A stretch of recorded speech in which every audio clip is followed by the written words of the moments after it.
is Hamid. Today I'm working on this Whirlpool oven. The customer's complaint is that the top glass is broken, the cooktop glass is broken. I will replace it and show you how it's being done. As you can see the cracks on the glass here. Anytime you're replacing the glass, double check your elements to make sure you do not have any big damage on the element, because if you replace the glass top and you got a big damage on the element, I can see a small crack here, which is okay, but if you have bigger than this, you may want to also replace the element itself, because if you don't, it's gonna cause the glass to break again. The model and serial number is here. This is your model number. In order to get the correct part number, and to get the correct part, you need your model number. And this is the new glass cooktop. When you receive your part, and inspect the glass and inspect all corners to make sure you don't have any damage or scratches on it. You also wanna inspect your part, the gasket insulation around it all the way on 4 corners to make sure it seems okay, because sometime after the installation you would see it and then the customer may refuse the repair. In order to replace the glass top here, we are going to pull the unit out. In order to protect the flooring, you can always use a glide or a sheet like this, or even a cardboard piece would also help, and then you can just pull the unit out.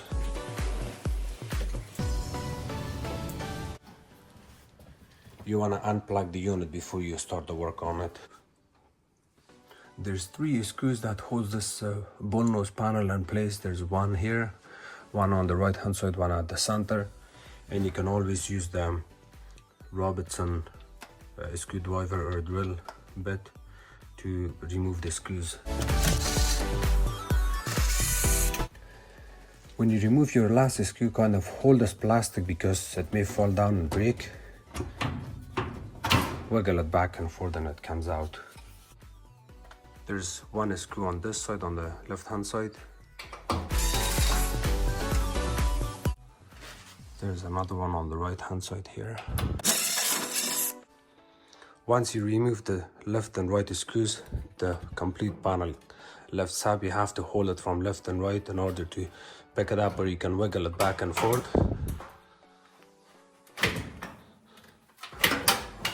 And then hold it and just drop it down like this. After that, we got 3 screws, one here, one at the center, one on the right. All these screws hold the cooktop in place from the front. Now we're going to remove this trim piece located at the back, and it's held by 3 screws.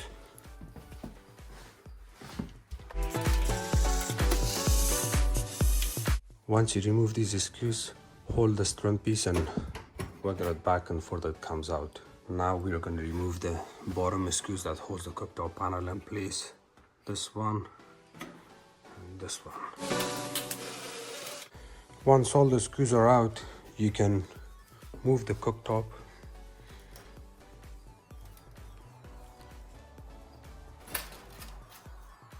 and lift it up and remove it.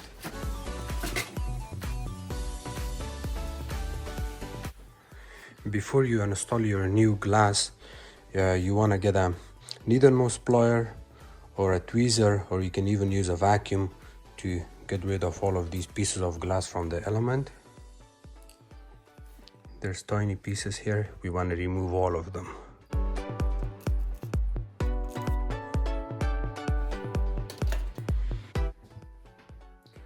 When installing the new glass, you want to focus at the back too. Here we have a ventilation pipe here. The back of the glass goes on top.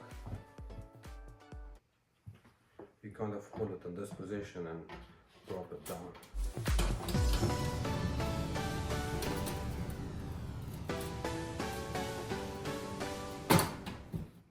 The important part is here, the way you're gonna add your glass. This metal piece needs to come inside, and of course this ventilation also needs to come out a little bit like that. Once you put your glass from the back, slide it forward, it seals it. And you see those tiny holes, they need to line up on top of each other, just like that.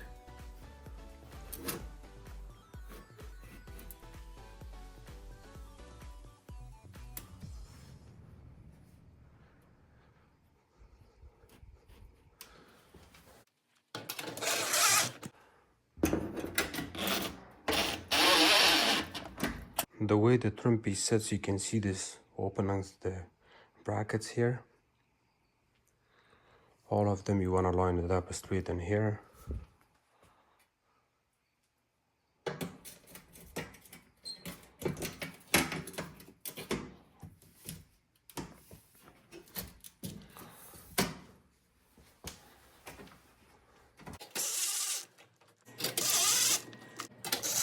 Double check your trim piece to make sure it's flush to the side of the cooktop.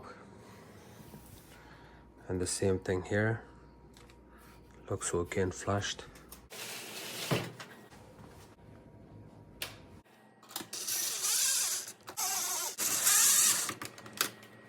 You see these plastic clips right here?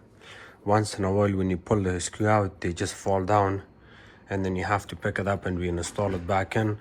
If you don't put this plastic sleeve back in, the screw may not hold the bottom panel in place. The same thing, I got one here. The another one here was it just fell down when I was opening it. When we're installing this panel back in, you see I got one bracket here and there's another bracket on the right hand side. You wanna bring this bracket at the back of this control panel, and also pay attention on these indicator lights. Once in a while they come out or they break from the bezel glass, and you have to reinstall it back in. This one, you can see it's broken from here. You can reinstall it back in, or you have to install a new, you have to order a new bezel glass and then reinstall it back in there, just like that.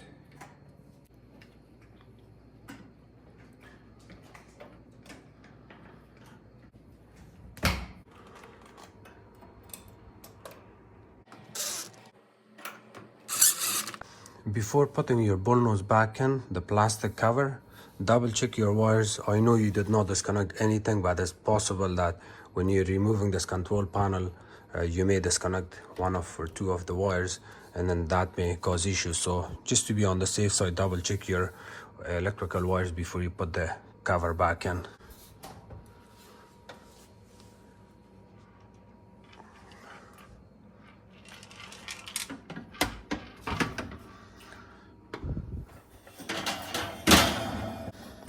Here's the plastic I was talking about, and it doesn't go in this position. You kind of have to put it in this position back in. See, when we're installing this plastic piece, you have to pay attention on these two brackets, one here, one on the left hand side. They kind of sit like that.